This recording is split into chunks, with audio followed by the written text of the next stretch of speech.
একজন বিধবা নারী, একজন বিধবা মা কেমন আমলওয়ালা। এ পর্দার মায়েরা ও অত্র এলাকার বরগুনার মা বোনেরা যারা বাসা বাড়িতে আমার বয়ান শুনতেছো, মা তোমাদের উদ্দেশ্যে এই ঘটনা, তোমাদের উদ্দেশ্যে নসিহতটা আমি শেষবারের মতো বলে যাই। ও আমার এলাকার মা বোনেরা, মা গো, জুলফিকার আলী নকশবন্দি লেখে এক বিধবা মা তার স্বামী যখন মারা যায় তখন তার মাত্র একটা সন্তান। এই মায়ের পার্সোনাল কিছু আমল ছিল। খুতুবাতে জুলফিকার আল্লামা জুলফিকার আলী নকশবন্দি লেখে এই মা 4টা আমল করত, তার 4টা আমল রেগুলার ছিল, কোনোদিন সে মিস করতো না। 1 নম্বর আমল ছিল এই মা স্বামী মরে গেলে তো যা খুশি তাই করতে পারে, একজন বিধবা নারী, কেউ দেখার মতো নাই, কিন্তু এই নারী জীবনে কোনোদিন বেপরদায় চলে নাই। সুবহানাল্লাহ। কোন সবাই বলেন তো আমার মা বোনদের জন্য পর্দা করা সুন্নত না মুস্তাহাব? আরো জোরে কন। হ্যাঁ, পর্দা করা ফরজ। নামাজ যেমন ফরজ, পর্দা করা ফরজ। হজ, টাকা থাকলে হজ করা যেমন ফরজ, পর্দা করা ফরজ। রমজান আইলে রোজা রাখা যেমন ফরজ, পর্দা করাও তেমন ফরজ। নামাজ না পড়লে যেমন জাহান্নামে যাইতে হবে, আমার কোনো মা আর বোন যদি পর্দা না করে কই যাইতে হবে? জাহান্নামের আগুনে জ্বলতে হবে। এই মা কখনো বেপরদায় চলতো না। এই জন্য মাকে ডাক দেয়া বলবো, মা, ও আমার মা, আমার সোনার মা বোনেরা, শোনো দিয়া মন, নারী হয়ে জন্ম তোমার পর্দা প্রয়োজন। পর্দা হলো দিনের বিধান, মেনে চলো তাই। পর্দা ছাড়া চললে নারীর কোনো মূল্য নাই। মেয়েরা যে মায়ের জাতি, কত যে সম্মান, পর্দা ছাড়া আজ নারী হচ্ছে অপমান। পত্রিকারই পাতা খুললে প্রায় দেখা যায় এসিড নিক্ষেপ, নারী ধর্ষণ, এসব খবর রয়। পর্দা করে চললে নারী পাবে সবার শ্রদ্ধা, শয়তানেরই পোশাক ছেড়ে করো দিনের পর্দা। কথা ঠিক না বেঠিক জোরে কর। এই জন্য আমার মায়েরা পর্দা করো। মা, পাকিস্তানের ওই বিধবা মা 1 নম্বর আমল, কখনো বেপরদায় চলতেন না, না খায়া থাকতেন, দিনের পর দিন রোজা রাখতেন।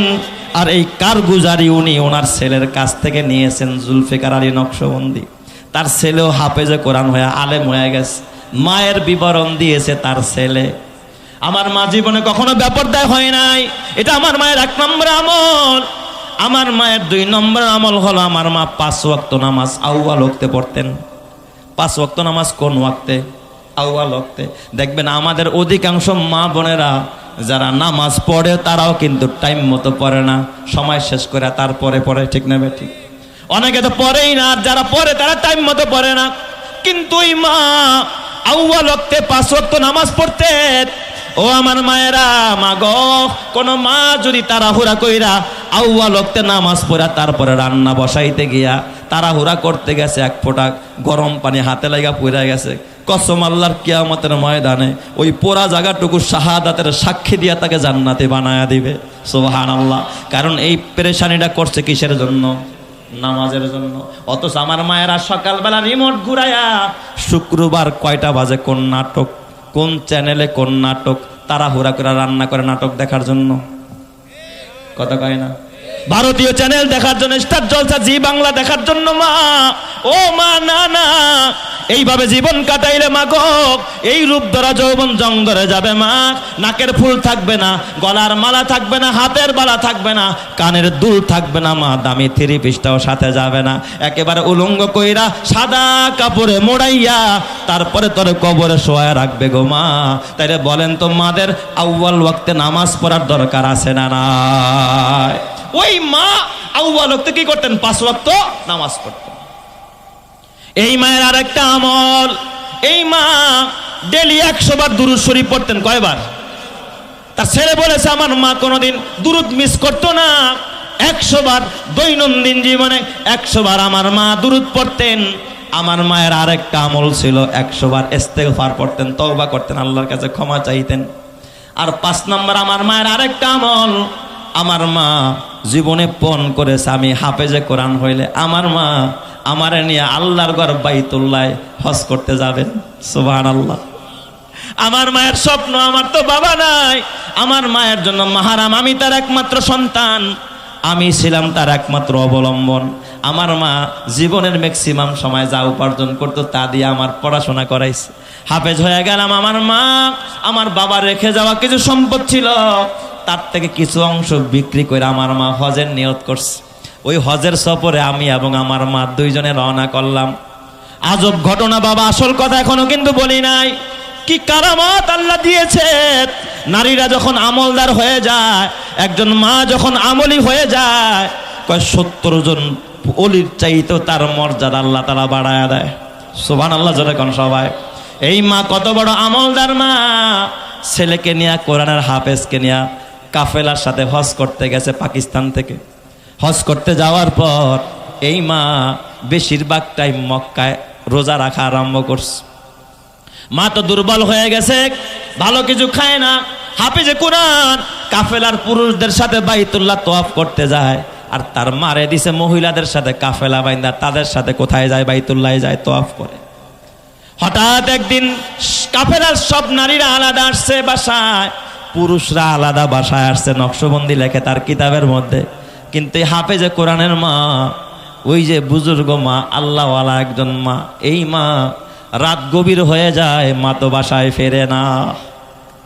ছেলে পাগল পারা হয়ে বের হয়ে যায়। আল্লাহ, এই দুনিয়ায় আমার মার কেউ নাই, আমার বাবা নাই, আমার মায়ের কত স্বপ্ন আমার হাফেজ বানায়, আমার মা বাইতুল্লাহ হজ করতে আসছে। আল্লাহ, আমার মা দুনিয়া চায় নাই, আমার মা ইচ্ছা করলে আরেক জায়গায় বিয়ে বসতে পারতো, নিজের যৌবনের চাহিদা মেটাইতে পারত। আমার মা সব জলাঞ্জলি দিল। আল্লাহ, আমি সন্তানের জন্য। আবার আজকে আমার মা বাইতুল্লাহ আসলো, আমার মা আমার নিয়ে দোয়া করতেছে আল্লাহ, কিন্তু আজকে আমার মা ঘরে আসে না। আমার মা না জানি কোথায় হারায় গেল নাকি মারা গেল। ছেলেটা সারা রাত খুঁজলো, কোথাও মারে পায় না। দিনের বেলায় খুঁজে মা পায় না। একদিন যায়, 2 দিন যায়, 3 দিন পার হয়ে যায়, কাফেলার মধ্যে কোথাও তার মারে পাওয়া যায় না, খুঁজে পায় না মা কোথায় গেছে। হঠাৎ কইরা 3 দিনের মাথায় ছেলে পেরেশান। রাত্রিবেলা ওই ছেলে রাত্রিবেলায় তাহাজ্জুদের টাইমে তাহাজ্জুদ পড়ার জন্য যখন উঠছে বের হবে, হঠাৎ দেখে দরজার মধ্যে আইসা দরজার সামনে দাঁড়ায়া ছেলের নাম নিয়ে ডাকতেছে, বাবা দরজা খোল, আমি তোমার মা এসেছি। চিৎকার মেরে কন্যা আল্লাহু আকবার। ছেলে যখন দরজা খুলে দিছে, দরজা খুইলা দেখে ভিতরে তার ছেলে। হঠাৎ মা ডাক দিয়া, কিরে বাবা তুই এখানে কোত্থেকে আসলি? এই ঘরে তো তোর থাকার কথা না। কয় কেন মা? কয় বাবা রে, তুই না আমার আগে আনলি বাইতুল্লাহ থেকে, তুই এখানে কোত্থেকে? কয় না মা, আমি তো আজকে রাতের বেলায় বের হই নাই। কয় বাবা তুই জানোস না, আমি যখন তাহাজ্জুদের নামাজ শেষ কইরা বাইতুল্লাহর হেরেমের মধ্যে যখন আমি একটু জিকির করতেছিলাম, হঠাৎ আমার জীবনে আসছে, আমি দেখি তুই একটা সাদা কাপড় পরে পাশে দাঁড়ায় আমার ডাকতেছস, মা আসো। আমি তোর পিছনে পিছনে আসলাম, তুই নিচে আইসা আমার কলি, মা তুমি উপরে যাও, আমি আসতেছি। কিন্তু উপরে আইসা দেখি তুই উপরে, তাইলে কে আমার আগায়া দিয়া গেল? ছেলে ডাক দিয়া, মা গো মা, আমি যাই নাই, আজকে এই রাতের বেলা আমি ছিলাম না, মনে হয় আমার আল্লাহ কোনো ফেরেশতা দিয়া তোমার ছেলের রূপ ধরায়া তোমাকে আল্লাহ তাআলা তোমার বাসার ভিতরে হারানো মাকে আল্লাহ তাআলা ফিরাইয়া দিয়েছে। চিৎকার মেরে কন্যা আল্লাহু আকবার, আরো জোরে কন্যা আল্লাহু আকবার। হালিমাতু সাদিয়া ডাক দিয়া কয়, ও মক্কার লোকেরা, তায়েফের লোকেরা, ওই জাতের কসম করে কয়, আমি হালিমা এই মোহাম্মদরে দেখার সাথে সাথে পাগল হয়ে গেলাম। অতীতেও যারা বাচ্চা নিছে তারা যদি এতিমের কথা না শুই না, শুধুমাত্র মোহাম্মদের চেহারাটা একটা নজর দেখতো, তাইলে তায়েফের কোন মহিলা মোহাম্মদকে ফালায়া এখান থেকে যাইতে পারতো না। চিৎকার মেরে কোন সুবহানাল্লাহ। এত সৌন্দর্য আমার নবীর চেহারায় যিনি দান করেছেন তিনি কে? আরো জোরে বলতে হবে, তিনি কে? হালিমা বলেন, বাচ্চাটা কুলে নিয়ে আমার স্বামীকে বললাম, স্বামী আমার পয়সা পাওয়া যাবে না, আমরা পয়সার দিকে তাকাবো না, কারণ হাদিস শরীফের মধ্যে আছে কেউ যখন পয়সার দিকে তাকায়, কারো মালের দিকে তাকায়, আল্লাহ তাআলা তার থেকে তখন রহমতের নজরটা উঠায়া নিয়ে যায়। আর কেউ যখন মালের দিকে তাকায় না, আল্লাহর দিকে তাকায়, রহমতের দিকে তাকায়, আল্লাহ তাআলার রহমত ওই বান্দার দিকে দৌড়াইতে আরম্ভ করে। চিৎকার মেরে কন্যা আল্লাহু আকবার। হালিমাতু সাদিয়া বলে, স্বামী আমার এতিম মোহাম্মদ পাইছি, এই নাম অতীতে কারো শুনি নাই, নামটা শুনা ভালো লাগছে স্বামী গ, চেহারাটা দেখা প্রেমে পড়ে গেছি, এই বাচ্চা তাই আমি যাইতে চাই না। স্বামী কয় তাইলে একটা কাজ কর, ও বিবি আমার, এই এতিম বাচ্চাটাকে নিয়ে চলো, আসাল্লাহু আইয়াজালাহু ফিহি বারাকা, অচিরেই আল্লাহ তাআলা এই বাচ্চার দ্বারা মনে হয় আমাদেরকে বরকত দান করবে। চিৎকার মেরে কন্না আল্লাহু আকবার। তাহলে বলেন হালিমাতুস সাদিয়া আমার নবী মুহাম্মদকে গ্রহণ করেছে পয়সার লোভে না বরকতের আশায়? আরো জোরে বলেন কিসের আশায়? ও দুনিয়ার মুসলমান, তুমিও কিন্তু বন্ধু বানাও। চেয়ারম্যান এমপির লগে বন্ধুত্ব করতে চায়, ঠিক না ভাই? ঠিক, যে এমপির লগে সম্পর্ক হইলে এমপি আমার বিপদে কি করবে, হেল্প করবে। 5 বিঘা জমিওয়ালা 6 বিঘাওয়ালার সাথে সম্পর্ক করতে চায়, একতলাওয়ালা দোতলাওয়ালার সাথে সম্পর্ক করতে চায়, লাখপতি কোটিপতির সাথে সম্পর্ক করতে চায়। দেখবেন দুনিয়াতে কেউ গরিবের লগে আত্মীয় করতে চায় না। ঠিক বললাম না ভাই? ঠিক বললাম?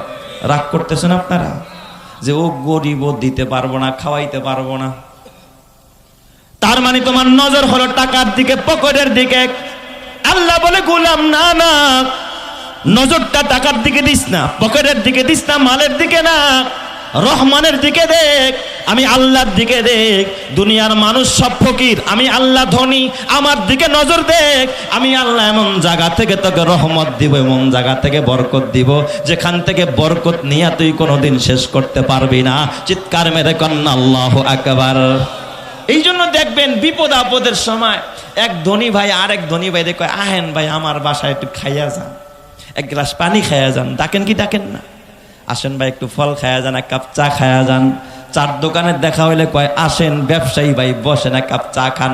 জীবনে শুনছেননি 5 তলা বাড়িওয়ালা ভ্যানওয়ালারে কইছে ভাই বয় তুই এক কাপ চা খা? ভ্যানওয়ালারে কয় না, রিস্কাওয়ালারে কয় না, খেতের কামলারে কয় না, গরিবরে কয় না। এই যে আপনাদের মাদ্রাসা, এই মাদ্রাসা অনেক গরিব পড়ে কি পড়ে না? এই কথা বলেন, পড়ে কি না? কলেজ পড়ুয়া ছাত্র, এক দলের সে প্রধান, সভাপতি, সেক্রেটারি, চিন্তা করে ওরে রাখলে আমার ছেলের ভর্তির সময় কাজে লাগবে। ওরে ডাক দিয়া চা খাওয়া, ওরে ডাক দিয়া নিমন্ত্রণ করে তারপরে আপ্যায়ন করে। কিন্তু একদিন তো বললাম না মাদ্রাসার একটা এতিমরে বাসায় নিয়ে আজকে আমি খানা খাওয়াবো। আমি ওর কাছ থেকে দুনিয়া চাই না, ওর পকেটের দিকে তাকাবো না। ওর টাকা নাই, পয়সা নাই, ও আমাকে দুনিয়ায় উপকার যদি নাও করতে পারে, কসম আল্লাহর, তুমি না তাকাইলেও আল্লাহ তাআলা নূরের ফেরেশতারা ওর পায়ের নিচে নূরের ডানা বিছায়া দেয়। ওরে যদি একদিন আদর কইরা একটা হাফেজে কোরআন, এই যে আজকে পাগড়ি নিয়ে গেল, এই হাফেজে কোরআনটাকে যদি বলো যে ভাই চল তুই আমার বাসায় চল, ও তোর ঘরের মধ্যে হাঁটবে, তোর বাড়িতে হাঁটবে, তোর খাটের মধ্যে বসবে, কসম আল্লাহর, যেই জায়গায় ওর কদম পড়বে ওই জায়গায় নূরের ফেরেশতারা নূরের ডানা বিছায়া দিবে। কথা ঠিক কিনা? গোটা ঘর নূরে নূরান্বিত হবে। আর গাঞ্জাখোর, বাটপার, চোর আর সিটার, সুদখোর আর ঘুষখোররে ঘরে নিবি, বরকত দূর হয়ে যাবে। কথা ঠিক না ঠিক জোরে কর? এই হলো আমাদের হালাত। হালিমাতুস সাদিয়া ডাক দিয়া বলে, স্বামী আমার টাকা চাই না, পয়সা চাই না, এই বাচ্চাটারে এতিমটারে পালতে চাই বরকতের আশায়। সুবহানাল্লাহ বলেন না সবাই? হালিমাতুস সাদিয়া বলে, সিরাত ইবনে হিশামের মধ্যে লেখছে, হালিমাতুস সাদিয়া বলে আমি দুর্বল, আমার গাদাটাও ছিল বড় দুর্বল। এই ছোট্ট শিশু মোহাম্মদরে যখন কুলে নিলাম, হঠাৎ দেখে আমার শরীরটা একটা ঝাঁকি মারল। ঝাঁকি মারার সাথে সাথে আমি দেখি আমার শরীরের মধ্যে কেমন যেন শক্তি এসে গেছে। আমার শরীরটা কেমন যেন এখন চাঙ্গা চাঙ্গা ভাব, মনে হয় যেন দুইটারে গুছাই মেরা লাগে, শক্তি বেড়ে গেছে। আমার একটা ছেলে ছিল আব্দুল্লাহ, এই আব্দুল্লাহ দুধ পান করে, কারণ দুধ খাওয়াইতে হইলে তো ওই মহিলার স্তনের দুধ থাকতে হবে, তার বাচ্চা থাকতে হবে, ঠিক না বে ঠিক? যার বাচ্চা নাই সে কি আরেকজনের দুধ পান করাইতে পারে নাকি? আমার আব্দুল্লাহ দুধ পাইতো না, সারাদিন টেও টেও করতো, কান্না করতো।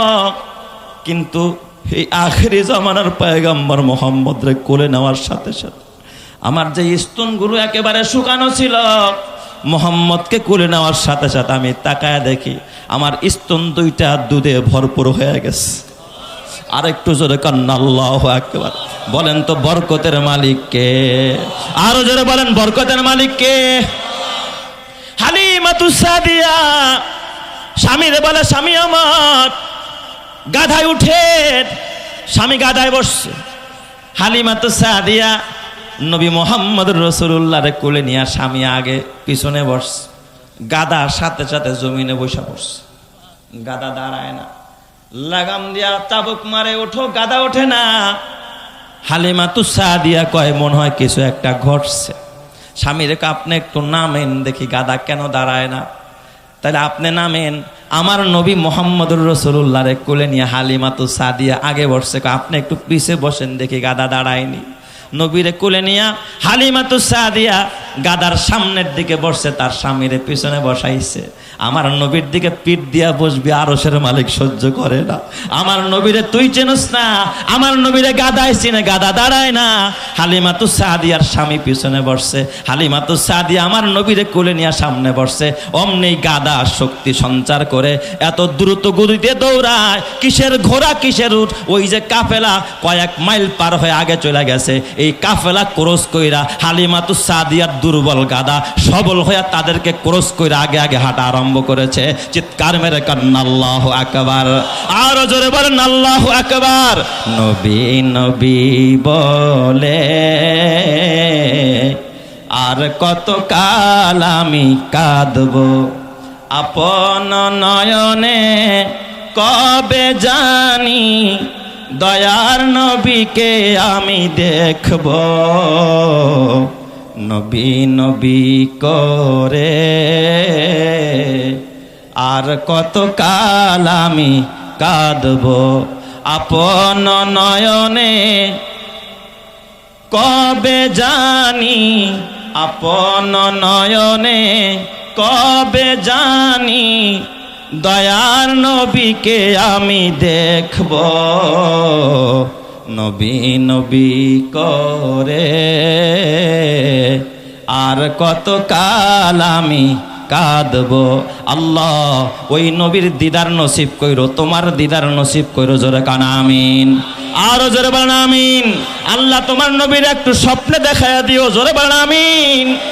এ আমার বাবা, ওই হালিমাতুস সাদিয়া বলে কাফেলা যখন ক্রস করলাম, কাফেলার লোকের আমার ডাক ডাকে, হালিমা এই গাদা কি তোর আগের গাদা? কয় হ্যাঁ আগের গাদা। কয় কি খাওয়াইছস? গাদা এত দৌড়ায় কে? গাদার এত পাওয়ার কেমনে বাড়লো? মক্কায় নিয়ে কি খাওয়াইছস? গাদারে কোন সুই দিছস, কোন ইঞ্জেকশন দিছস, কোন মেডিসিন গাদারকে তুই সেবন করাইছস? হালিমা ডাক দেয়া কয়, এ কাফেলার লোকেরা, ও সাত বংশের লোকেরা, এটা আমার গাদার কারামতি না, আমি হালিমার কারামতি না, আমার স্বামীর কারামতি না। এটা হলো যে ইয়েতিম বাচ্চা মোহাম্মদ আমি কোলে নিয়েছি, এটা হলো ওই কুরাইশি সন্তান মোহাম্মদের কারামতি। চিৎকার মেরে কান্না আল্লাহু আকবার। আরো জোরে কান্না আল্লাহু আকবার। আমার নবীকে নিয়ে হালিমা যখন বাসায় চলে যায়, হালিমাতুস সাদিয়ার একটাই মাত্র পেশা, কিছু বকরি ছিল, বকরিগুলোকে মাঠে চড়াইতো, ঘাস খাওয়াইতো, বাচ্চা হইতো, বিক্রি করতো, দুধ দহন করতো, বাজারে বিক্রি করতো। হালিমার একটা মেয়ে ছিল, নাম তার সীমা। সীমারে কয় যা বকরি নিয়ে যা। কিন্তু সীমা এই যে বাচ্চা মোহাম্মদ আমার নবীকে কোলে রাখে, আমার নবীকে কোলে নিয়ে সব সময় আদর করে। সীমা একদিন তার মা ডাক দিয়া কয়, সীমা তাড়াতাড়ি করে এখন মোহাম্মদের নিয়ে বসে থাকলে হবে না, বকরিগুলো না খায় রয়েছে, তাড়াতাড়ি যা। কয় মা না না আমি যাব না। কয় তুই যদি না যাস তোর ভাই কুরাইশি ভাই মোহাম্মদ না খায়া থাকবে। যখন এই কথা বলছে, সীমা কয় তাইলে আর দেরি করা যায় না, আমি এখন তাড়াতাড়ি যাই, আমার ভাই না খায়া থাকবে, এটা আমি সহ্য করতে পারবো না। জোরে কম সুবহানাল্লাহ। সীমা ডাক দিয়া কয়, মা ও আমার মা, একটা কাজ করো, তাইলে আমার ভাই কুরাইশি ভাই মোহাম্মদরা আমার সাথে একটু দিয়া দাও। সুবহানাল্লাহ কইবেন না সবাই? আমার কুরাইশি ভাই মোহাম্মদরে একটু সাথে দাও, আমি ছাগল রে ঘাস খাওয়ামু, আমার ভাইটারে নিয়ে একটু খেলা করুম। মায় ডাক দেয়া কয়, তুই একটা মেয়ে মানুষ, ছাগল শাসন করা কি সহজ কাজ না কঠিন কাজ? এইখানটা দৌড়ায় ওখানটা দৌড়ায়, তুই ছাগল সামলাবি না তোর কোরাইশি ভাই মোহাম্মদের কুলে রাখবি, তুই কেমনে করবি? কয় না মা, যদি আমার ভাই মোহাম্মদের না দাও আমি যাব না। মাকে ডাক দিয়া বলে, মা, ও মা, তুমি তো জানো না আমার কোরাইশি ভাইয়ের মধ্যে কি পরিমাণ বরকত, তুমি জানো না? আমার ছাগল, আমার ভাই কোরাইশি ভাই যদি সাথে থাকে এমন এক জায়গায়, সবাই তো ঘাস যেখানে সেখানে নিয়ে ছাগল বাঁধে, আমি তো মেয়ে মানুষ, পুরুষ মানুষ না, তাদের সাথে পারি না। যায় দেখি ওই জায়গার মধ্যে কোনো ঘাস নাই, কিন্তু আমার কোরাইশি ভাইরে নিয়া ওই জায়গায় ছাগল নিয়ে দাঁড়াইতে দেখি, তাকায়া দেখি, হঠাৎ নজর করে দেখি সব জায়গার থেকে এই জায়গার মধ্যে ঘাসের নজর এখন সবচাইতে বেশি দেখা যায়। চিৎকার মেরে কন্যা আল্লাহু আকবার। বলেন তো এই বরকত আমার নবীর কারণে, কথা ঠিক কিনা? কয় মা, তুমি জানো না, একদিন আমার ভাইরে নিয়ে খেলা করতেছি, হঠাৎ করে সূর্য ডুবে গেছে, ছাগলের খবরে আমার কাছে নাই। আমি চিন্তায় পড়ে গেলাম, না জানি ছাগল বাঘে খায়া বানায় কিনা। ও মা, আমি আমার কোরাইশি ভাই এই মোহাম্মদের চেহারার ভিতরে এত মায়া, ওর চেহারার দিকে আমি তাকায় রইছি, হঠাৎ দেখি বেলা ডুবে গেছে, ভাবছি ছাগলগুলো সব হারায় গেছে। কিন্তু মাগ, আমি হঠাৎ নজর কইরা তাকায় দেখলাম আমি সীমা যেমন আমার ভাই দুধ ভাই মোহাম্মদের দিকে তাকায় রইছি, আমার সব ছাগলগুলো চতুর্দিক দিয়ে আইসা গোল বৈঠক কইরা আমার দুধ ভাই মোহাম্মদ ইবনে আব্দুল্লাহর দিকে আপলক দৃষ্টিতে তাকায়া তাকায়া কাঁদতেছে। চিৎকার মেরে কন্না আল্লাহু আকবার। দুরপেশানি নে তেরে कत रूक दरिया कर दिया, दुर्पेशानी ने तेरे कत रूक दरिया कर दिया, दिल को रोशन कर दिया, आँखों को बेना कर दिया, खुद न थे जो राह पर और को हादी बन गए, खुद न थे जो राह पर और को हादी बन गए, क्या नजर थे जिसने मुर्दों को मसीहा कर दिया। चित्कार मेरे कन्ना अल्लाहु আকবার। এ আমার বাবা, এই হালিমাতুস সাদিয়া 2 বছর পর, নবীকে 2 বছরের চুক্তি ছিল, 2 বছর পর আবার মক্কায় নিয়ে যায়। আমেনার কাছে গিয়া কয়, আমেনা, দিতে চায় মন চায় না, মোহাম্মদরে ফেরত দিতে মন চায় না রে আমেনা। আমেনার এখন উল্টা বোঝায়, ও আমেনা, মক্কার আবহাওয়া ভালো না, কয়দিন পর পর মহামারী দেখা দেয়, তায়েফের আবহাওয়া ভালো, গাছগাছালি, গ্রাম্য পরিবেশ, আর 2টা বছরের লেগা তোমার ছেলে মোহাম্মদরে আমার কাছে দিয়ে দাও, আরো 2টা বছর তোমার ছেলেকে ফিরি লালন পালন করতে। আমেনা নবী মোহাম্মদের মায়া ভুলতে পারে না, আরে হালিমা ভুলতে পারে না, পটাইতেছে মা আমেনাকে, গর্ভধারিণী মাকে পটায়। ও আমেনা, আর রাইখো না, দিয়ে দাও, আবারও নিয়ে যাই, চুক্তি অনুযায়ী 2 বছর শেষ, আরো 2 বছরের জন্য চুক্তি করো, তোমার ছেলে মোহাম্মদরে আমার কাছে দিয়ে দাও, আমি আদর দিয়ে সোহাগ দিয়ে তোমার ছেলেকে লালন পালন করব। আর এত বরকত পাইছি এই বাচ্চার ভিতরে।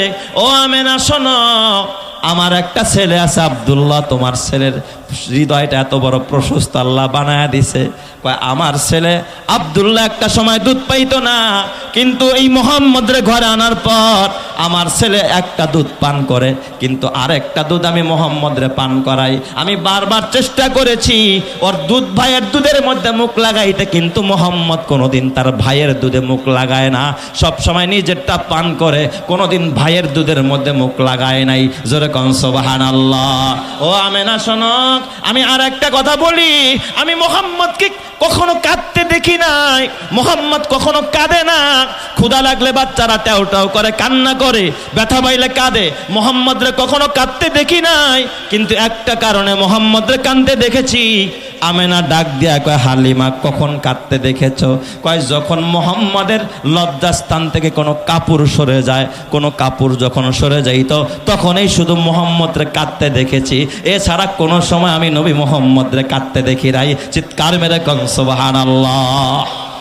হালিমাতুস সাদিয়া আবার 2 বছরের জন্য নিয়ে আসলেন। 4 বছর যখন হয়, এই সীমা আমার নবীর নিয়ে আবার বকরি চড়াইতে যায়।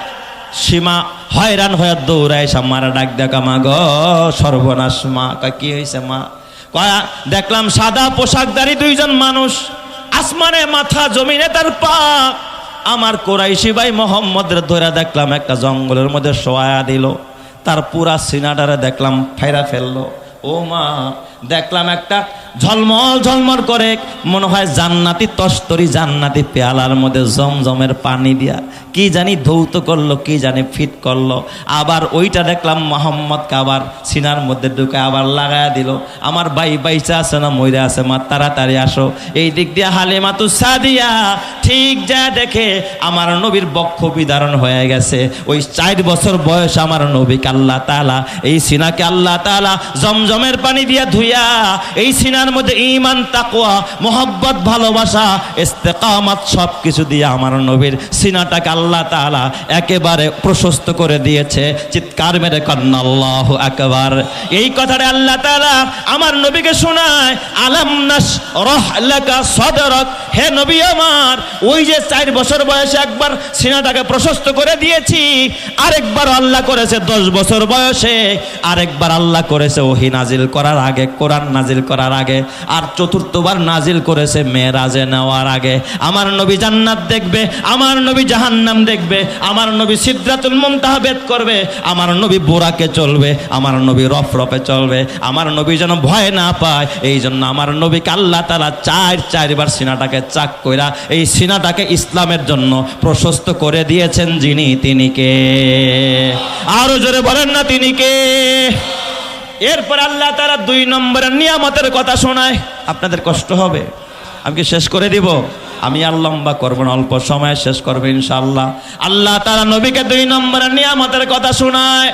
ও নবী আমার, আলাম নাশরাহ লাকা সাদরাক ওয়া ওয়াদানা আনকা বিজরাক, হাবিব আমার, আমি কিন্তু আপনার বোঝাকে হালকা করে দিছি, পুরা লোডটা কিন্তু আপনার উপর আমি দেই নাই। কিসের বোঝা?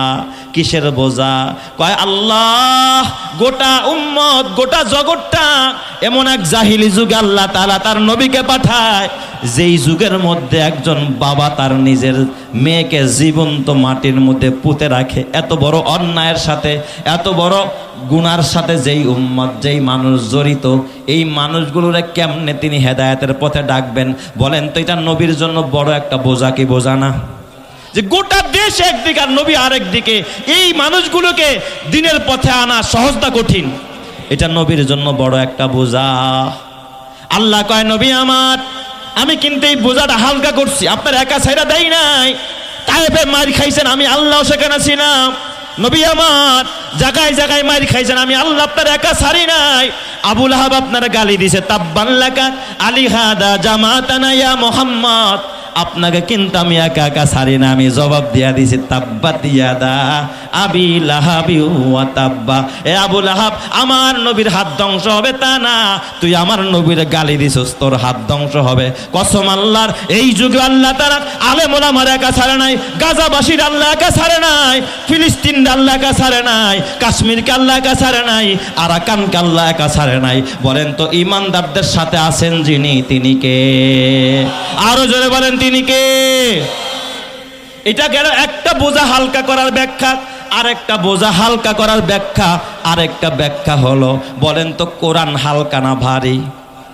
কারণ ভারী দেখেই তো আল্লাহ কয়, ইন্না আরাজানাল আমানাতা আলাস সামাওয়াতি ওয়াল আরদ। আল্লাহ কয়, এই কোরআনের আমানাত আমি আল্লাহ আসমানে দিতে চাইছি, আসমান নেয় নাই। আসমান কয়, কোরআন যদি আমার উপরে দাও, আমি আসমান ভেঙে পড়বো। আমি জমিন দিতে চাইছি, জমিন কোরআনের বোঝাটা নেয় নাই। জমিন কয়, আমি ভূগর্ভে চলে যাব, ডেবে যাব। ওয়াল জিবাল, আল্লাহ কয়, আমি কোরআনের বোঝাটা পাহাড়ে দিতে চাইছি। পাহাড় কয়, আল্লাহ আমারে দিও না, আমিও মোমের মতো গইলা যাব। আল্লাহ তাআলা বলে, ইন্না আরাদানাল আমানাতা আলাস সামাওয়াতি ওয়াল আরদ, আসমানে দিতে চাইলাম, জমিনে দিতে চাইলাম, পাহাড়ে দিতে চাইলাম, কেউ নিল না। আল্লাহ তাআলা বলে, কিন্তু এই কোরআনের বোঝা আমি মুহাম্মদ আপনার উপরে দিলাম। আপনারা দেখেছেন অনেক সময় ছোট বাচ্চারা, আপনি যখন বাজার থেকে আসেন, সে আপনার বাজারের ব্যাগটা নিতে চায়, চাই কি চায় না? বাবাই কিন্তু কয়, তাই নাও বাবা, তুমি নাও। বাবাই দেখবেন ছেলের হাতে ধরায় কি পুরা ওয়েটটা ছেলের হাতে ছেড়ে দেয়নি, বাবা ধরে রাখে। আল্লাহ তাআলা কয়, হাবিব আমার, কোরআন আমি আপনার উপরে দিয়েছি, কিন্তু কোরআনের পুরা ওয়েটটা কিন্তু আপনার উপরে আমি ছাড়ি নাই। আমি আল্লাহ উপর থেকে ধরে রাখছি, আপনি শুধু শো, আপনি শুধু নিজ থেকে শুধুমাত্র একটা বহন করার ভাব ধরে আছেন, ধরে রাখছে আমি আল্লাহ। এর দলিল হলো আল্লাহ তাআলা বলে ইন্না নাহনু নাযালনা যিকরা ওয়া ইন্না লাহু লাহাফিজুন। কোরআন আমি নাজিল করছি, হেফাজত আমি আল্লাহ করব। সুবহানাল্লাহ জোরে কোন সবাই। যদি সব নাজিল করে দিত, হেফাজতের দায়িত্ব কিন্তু নবীর উপর আইসা যাইত। আল্লাহকে হেফাজত করবে কে? কোরআন হেফাজত করবে কে? এই কোরআন কিন্তু আমেরিকাকে দিয়ে আল্লাহ হেফাজত করবে না, রাশিয়াকে দিয়ে করবে না, চীনকে দিয়ে করবে না। এই কোরআন হেফাজত হবে এই মাদ্রাসার হাফেজে কোরআন দিয়া, এই মাদ্রাসার হাফেজে কোরআন হেফজখানার ছাত্র দিয়া। ঠিক না ঠিক জোরে কোন। এই জন্য আমার আল্লাহ কয় ইন্না লিল্লাহি আহলিনা ফিল আরদ। জমিনে আল্লাহর কিছু বিশেষ মেহমান আছে, বিশেষ অতিথি আছে, বিশেষ পরিবার আছে। ক্বালু মান হুম ইয়া রাসূলুল্লাহ। সাহাবায়ে কেরাম বললেন নবীজি ওই মেহমান কারা? আল্লাহর নবী কয় হুম আহলুল কোরআন, যারা কোরআন পড়ে। আহলুল্লাহ, তারাই হলো আল্লাহর মেহমান। ওয়া খাসাতুহু, আল্লাহর বিশেষ পরিবার। ভিতরে যারা কোরআন পড়ে আর পড়ায়, ওরাই হলো আল্লাহর মেহমান। ঠিক না ঠিক জোরে কোন। যারা আল্লাহ, এই জন্য কিয়ামতের ময়দানে আল্লাহ ডাক দিয়ে বলবে ইয়া ইবাদি, এ আমার বান্দারা, আমি ক্ষুধার্ত ছিলাম, তুই আমারে খাওয়ান দেস নাই। আমি অসুস্থ ছিলাম, চিকিৎসা করস নাই। এ গোলামেরা, আমার একটু পিপাসা ছিল, তুই আমারে পানি পান করাস নাই। বান্দা ডাক দিয়া বলবে আল্লাহ তুমি খাও না, তুমি পান করো না, তুমি অসুস্থ হও না। আল্লাহ কেমনে তোমার খাওয়ান দেব? আল্লাহ ডাক দিয়া কে ওই যে আমার মেহমানেরা, এই যে মাদ্রাসা এতিমখানা লিল্লাহ বোর্ডিং এ ছাত্ররা সকালবেলা আলু ভর্তার ডাইরের পানি খাইছে, তোর বাসায় কোরমা চলতো, পোলাও চলতো, দামি দামি খাবার চলতো, অনুষ্ঠানে তুই চেয়ারম্যান মেম্বার দাওয়াত দিছ, জীবনে তোর বাসার মেয়ের বিয়েতে একটা এতিমরে দাওয়াত দেয়া খাওয়াস নাই, একটা গরিবরে খাওয়াস নাই। ওরা ছিল আমার মেহমান, আমার পরিবার, ওরা আমার আহালরা, ওদের খবর নেস নাই। আমি আল্লাহকে খাওয়াস নাই, ওদেরকে দেস নাই মানে আমি আল্লাহরে দেস নাই, ওদের খবর নেস নাই মানে আমি আল্লাহর খবর নেস নাই। ওরা অসুস্থ হয়েছিল একদিন চিকিৎসার জন্য, কোনো খবর নেস নাই, তার মানে আমার কোনো চিকিৎসা তোরা করস নাই। এ দুনিয়ার ভাইয়েরা, ও আমার বন্ধুরা, আল্লাহ কিন্তু কোরআন নিজে আইসা হেফাজত করবে তা না। এই হাফেজে কোরআন দিয়া আল্লাহ তাআলা একজনের সিনা থেকে আরেকজনের সিনায় আল্লাহ তাআলা কোরআন পাঠায়। তার মানে ওদেরকে আল্লাহ রাখছে এই কোরআন হেফাজতের জন্য। তার মানে এরাই তো হলো আল্লাহ তাআলার বিশেষ মেহমান। ঠিক না বেঠিক জোরে কোন। তার মানে হলো এই কোরআন ওয়ালাদের খেদমত যদি করো,